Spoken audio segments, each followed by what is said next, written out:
दोस्तों, यह कहानी स्वर्ग की अप्सरा उर्वशी और पृथ्वी लोक का राजा पुरूरवा की प्रेम कथा है। उर्वशी और पुरूरवा की यह प्रेम गाथा बहुत महान मानी गई है। इसका उल्लेख वेद पुराणों में भी किया गया है, लेकिन इसी बीच उन दोनों का मिलन अधूरा रह जाता है। यह कथा बहुत दुख भरी है। उर्वशी अप्सरा ने कई देवों और कई मनुष्यों के साथ प्रेम किया। संबंध सिर्फ पुरूरवा के साथ ही बनाए, लेकिन पुरूरवा के साथ उसका प्रेम बहुत गहरा और अटूट था। यह कथा न केवल एक प्रेम संबंध की कहानी है, बल्कि यह जीवन, प्रेम, त्याग, कर्तव्य और बलिदान के गहरे पहलुओं को उजागर करती है। यह कथा बहुत रोचक है। चलिए हम इस कथा को पूरे विस्तार के साथ आपको बताते हैं। वीडियो को पूरा देखें, तभी समझ में आएगा। एक बार उर्वशी स्वर्ग के बगीचे में अपनी सहेलियों के साथ आनंद ले रही थी। उसी समय ऋषि दुर्वासा वहां आए। उन्होंने उर्वशी को एक दिव्य माला भेंट की और कहा कि इसे इंद्र को अर्पित कर दो। लेकिन उर्वशी अपने आनंद में इतनी मग्न थी कि उसने ऋषि की बात को हल्के में ले लिया। इससे दुर्वासा ऋषि क्रोधित हो गए और उन्होंने उर्वशी को श्राप दिया, तू जो अपने रूप और वैभव पर इतना घमंड करती है, एक दिन मनुष्य के प्रेम में पड़कर भूलोक पर भटकेगी। तुझे अपनी अमृता भूलकर मृत्यु के भय का अनुभव होगा। यह श्राप उर्वशी के लिए अभिशाप के समान था। उसने ऋषि से क्षमा मांगी, लेकिन ऋषि ने कहा कि यह श्राप उसके लिए एक सीख होगी। दोस्तों, राजा पुरूरवा चंद्रवंश के एक प्रसिद्ध और बलशाली राजा थे। उनके बारे में कहा जाता है कि वह एक कुशल योद्धा, न्यायप्रिय शासक और महान तपस्वी थे। उनका शाही दरबार हमेशा समृद्ध और सम्मानित था और उनके राज्य में अमन और शांति थी। पुरूरवा का नाम कई युद्धों में प्रमुख था, लेकिन एक दिन उनकी किस्मत ने ऐसा मोड़ लिया कि उन्होंने एक ऐसी प्रेमिका से मुलाकात की जो उनके जीवन को पूरी तरह बदल देती है। यह प्रेमिका कोई और नहीं बल्कि उर्वशी थी। उर्वशी एक अप्सरा थी जो स्वर्ग के इंद्र के दरबार की प्रमुख नर्तकी थी। उनके रूप, सौंदर्य और नृत्य कला की कोई तुलना नहीं थी। वह देवताओं के बीच सबसे सुंदर और सर्वश्रेष्ठ अप्सरा मानी जाती थीं। स्वर्ग के सभी देवता और गंधर्व उनकी प्रशंसा करते थे, लेकिन वह हमेशा एक शुद्ध और साधारण जीवन जीने की ओर आकर्षित होती थीं। उर्वशी अपने साथियों के साथ स्वर्ग के बगीचों में नृत्य करती थीं, जहां उनके नृत्य से आकाश गूंज उठता था। एक दिन जब वह नृत्य में मग्न थीं, पुरूरवा शिकार करते हुए वहां पहुंचे। वह न केवल शारीरिक रूप से बलशाली थे, बल्कि उनके अंदर एक दिव्य गुण भी था। जैसे ही उन्होंने उर्वशी को देखा, उनके हृदय में एक गहरी भावना जागृत हुई। उनकी सुंदरता और नृत्य कला ने पुरूरवा को मंत्रमुग्ध कर दिया। उर्वशी की नृत्य की लय में कुछ ऐसा था जो पुरूरवा के दिल की गहराई तक पहुंच गया। उर्वशी ने भी पुरूरवा को देखा। उन्होंने महसूस किया कि यह कोई सामान्य शख्स नहीं, बल्कि एक शाही और वीर पुरुष हैं, जिनका व्यक्तित्व उनके जैसे देवताओं से भी श्रेष्ठ हो सकता है। धीरे धीरे दोनों के बीच संवाद शुरू हुआ। उनकी मुलाकातों में प्रेम का बीज बोया गया और उर्वशी ने पुरूरवा से अपना दिल दे दिया। दोनों का प्रेम हर दिन बढ़ता गया और इस प्रेम ने दो दुनियाओं को एक कर दिया। पुरूरवा ने उर्वशी को विवाह का प्रस्ताव दिया। हालांकि उर्वशी उनसे प्रेम करने लगी थीं, लेकिन वे जानती थीं कि एक अप्सरा के लिए पृथ्वी पर रहना आसान नहीं होगा। इसके बावजूद प्रेम के कारण उन्होंने विवाह के लिए सहमति दी, लेकिन कुछ शर्तों के साथ। उर्वशी ने पुरूरवा से दो महत्वपूर्ण शर्तें रखीं। एक, भेड़ों की सुरक्षा। उर्वशी को अपने प्रिय भेड़ों से बहुत लगाव था।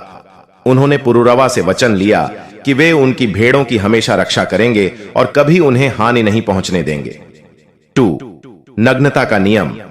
उर्वशी ने कहा कि वह केवल तब तक उनके साथ रहेंगी जब तक पुरूरवा उनके सामने नग्न अवस्था में न आए। यदि कभी ऐसा हुआ तो वे उन्हें छोड़कर स्वर्ग लौट जाएंगी। पुरूरवा, जो उर्वशी से अत्यधिक प्रेम करते थे, ने बिना किसी संकोच के इन शर्तों को स्वीकार कर लिया। इसके बाद दोनों का विवाह बहुत धूमधाम से हुआ। पुरूरवा और उर्वशी का विवाह चंद्रवंशीय राजाओं की गरिमा और स्वर्गीय भव्यता का संगम था। महल को सुंदर फूलों, सोने चांदी की सजावट और दीपों की रोशनी से सजाया गया था। पूरे राज्य में उत्सव का माहौल था। गंधर्व और अप्सराओं ने विवाह में अपने गीतों और नृत्य से वातावरण को मनोरम बना दिया। स्वर्गीय संगीत की धुनें और मृदंग, वीणा और बांसुरी के सुर पूरे महल में गूंज रहे थे। विवाह वेदियों पर ब्राह्मणों ने मंत्रोच्चार के साथ यज्ञ किया। अग्नि को साक्षी मानकर पुरूरवा और उर्वशी ने 7 फेरे लिए और अपने जीवन को एक दूसरे के प्रति समर्पित करने का संकल्प लिया। विवाह के उपलक्ष्य में पुरूरवा ने अपने राज्य में दान, भोज और उत्सव का आयोजन किया। गरीबों और ब्राह्मणों को दान दिया गया। पूरे राज्य में खुशी और समृद्धि का वातावरण था। विवाह के बाद उर्वशी और पुरूरवा का जीवन कुछ समय तक अत्यंत सुखमय रहा। उर्वशी ने पुरूरवा के जीवन को प्रेम, आनंद और आकर्षण से भर दिया। पुरूरवा उर्वशी के सौंदर्य और उनकी बुद्धिमत्ता के कायल हो गए। उर्वशी ने राजमहल को एक स्वर्गीय रूप दिया। उनकी उपस्थिति से महल और अधिक जीवंत हो गया। पुरूरवा ने अपने वचन के अनुसार उर्वशी की भेड़ों की सुरक्षा का ध्यान रखा। हालांकि इस सुखद समय के बीच पुरूरवा की सांसारिक जिम्मेदारियों और उर्वशी के स्वर्गीय नियमों के बीच एक अदृश्य दीवार हमेशा बनी रही। वे एक दूसरे के प्रेम में डूब गए। उर्वशी के कारण पुरूरवा का जीवन आनंद और उत्साह से भर गया। उर्वशी ने भी अपने श्राप को भूलकर पुरूरवा के साथ जीवन का आनंद लेना शुरू कर दिया। राजमहल प्रेम और उल्लास से भर गया। प्रजा भी उर्वशी की सुंदरता और दया भाव से प्रभावित थी। स्वर्ग में देवता उर्वशी के पृथ्वी पर रहने से नाराज थे। इंद्र ने कहा, उर्वशी स्वर्ग की अप्सरा है, वह मनुष्यों के बीच नहीं रह सकती, उसे वापस स्वर्ग लाओ। इंद्र ने एक योजना बनाई। उन्होंने उर्वशी को वापस लाने के लिए देवताओं को भेजा। एक रात जब पुरूरवा और उर्वशी सो रहे थे, देवताओं ने उर्वशी के प्रिय मेमनों को चुराने की योजना बनाई। मेमनों की आवाज सुनकर उर्वशी जाग गई। वह चिल्लाई, हे स्वामी, मेरे मेमनों को बचाइए। पुरूरवा तुरंत मेमनों को बचाने दौड़े, लेकिन जैसे ही उन्होंने मेमनों की रक्षा की, एक बिजली चमकी। उसी क्षण उर्वशी ने पुरूरवा को नग्न देख लिया। उर्वशी की शर्त टूट चुकी थी। देवताओं ने अपनी योजना में सफलता प्राप्त कर ली। उर्वशी ने पुरूरवा से कहा, हे राजन, तुमने मेरी शर्त तोड़ दी है। अब मुझे तुम्हें छोड़कर स्वर्ग लौटना होगा। यह हमारे प्रेम की नियति थी। पुरूरवा ने प्रार्थना की, हे प्रिय, मुझे छोड़कर मत जाओ, मेरे जीवन का कोई अर्थ नहीं रहेगा। लेकिन उर्वशी ने कहा, हमारा प्रेम अमर रहेगा, लेकिन मैं यहां नहीं रह सकती, मुझे स्वर्ग लौटना ही होगा। उर्वशी पुरूरवा को छोड़कर स्वर्ग चली गई।